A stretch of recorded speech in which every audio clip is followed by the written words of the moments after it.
মুরব্বীরা বলতো অতিরিক্ত আয়োজনই করেন না ফলাফাইন বেশি দিন বাঁচে না।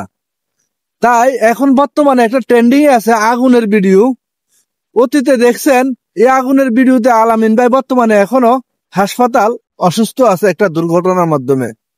এখন যে আবার ট্রেন্ডিং চলতেছে বিল্লাল নিত্য নতুন ঘরের ভিতরে দোকানে মোটর সাইকেলে এখানে ওখানে একটা ভিডিও তৈরি করতেছে সম্পূর্ণ আগুনের ভিডিও। এই ভিডিওর মাধ্যমে যদি কোথাও একটা দুর্ঘটনা হয় তো এটা পুরোটা ড্যামারেজ কিন্তু বিল্লালকেই দিতে হবে। কারোর ঘরে, কারোর বাড়িতে, কারোর দোকানে যদি আগুনটা লাগে ওই আগুনে যে ক্ষয়ক্ষতিটা হবে সম্পূর্ণ ড্যামারেজ আমি মনে করি বিল্লাল দিতে হবে ওই ক্ষতিপূরণ।